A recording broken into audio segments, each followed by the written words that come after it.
Recent civil unrest in reaction to the death of George Floyd has opened up the door for conversations with our community. People are talking more openly about race, racism, and other isms that impact the way that we view and treat one another.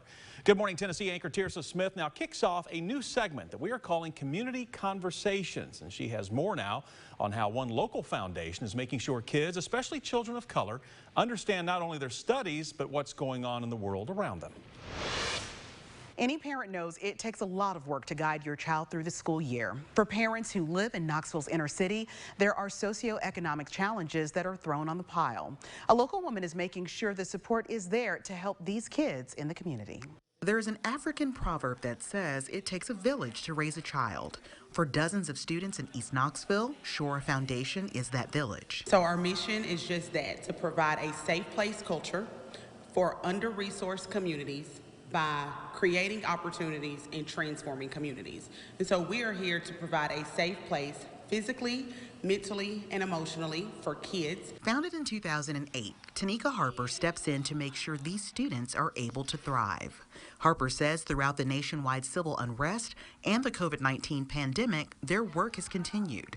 Everything from helping families have enough to eat to making sense of the headlines in the news. So one of the things that we do talk about is race factors and how that plays a part in their life when they're seeing things like the George Floyd incident play out on TV. Making sure they have someone to talk to about any feelings they may have. I'm always surprised.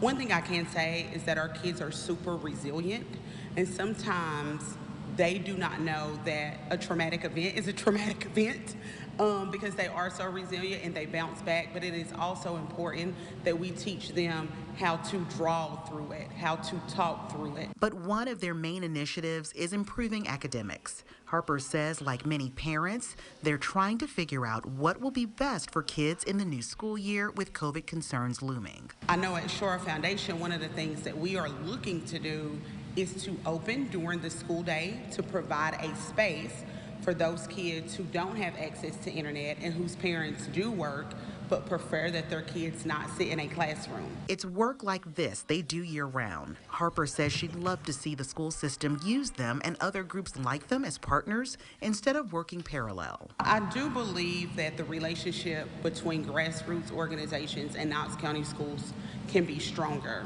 because there are those out here of us who are putting in the work, who are in the weeds, in the trenches, working with the kids. Shora also exposes these children to Black history, art education, and foreign languages, giving them access to the world outside of their community. Tirsa Smith, WATE 6 on your side.